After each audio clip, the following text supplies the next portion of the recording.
السلام علیکم ناظرین، آپ کو بتا دیں کہ اس وقت کینیڈا کے حالات جو ہیں بہت ہی خراب لگ رہے ہیں۔ چاروں طرف احتجاجی مناظر دیکھنے کو مل رہے ہیں، جس کی وجہ سے پوری دنیا کی نظریں کینیڈا پر لگی ہوئی ہیں۔ تو کیا ہے اس سب کی وجہ، جانیں گے اسی ویڈیو میں۔ آپ سے گزارش ہے کہ ویڈیو کے اینڈ تک ہمارے ساتھ بنے رہیے اور ساتھ ہی میں ہماری اس چینل کو سبسکرائب کریں اور بیل آئیکن کا بٹن بھی دبائیں۔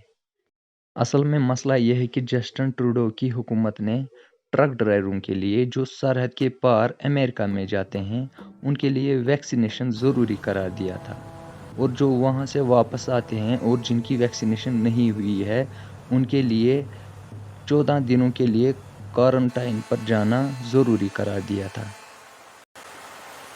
لیکن یہ سب ٹرک ڈرائیوروں کو پسند نہیں آیا اور وہ اس کے خلاف احتجاج پر چلے گئے، اور حالات یہاں تک خراب ہوئے کہ جسٹن ٹروڈو اور اس کی فیملی کو اس سب حالات کو دیکھتے ہوئے چھپنا پڑا ہے۔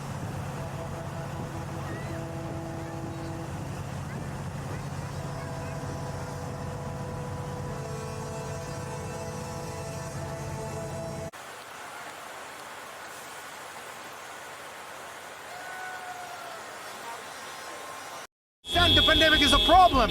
However, we're going to look around us and see also what we're doing when we're implementing all these mandates. You know, we cannot kill the patient in the name of curing them. We cannot do that, guys. So we're going to stand free. That's what we're going to do.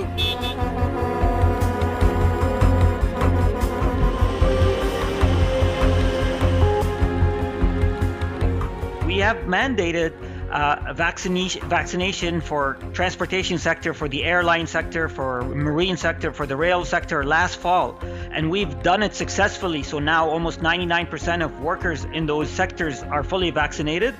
That has reduced infection rate, that has reduced hospitalization, that's reduced absenteeism, and that added resilience to our supply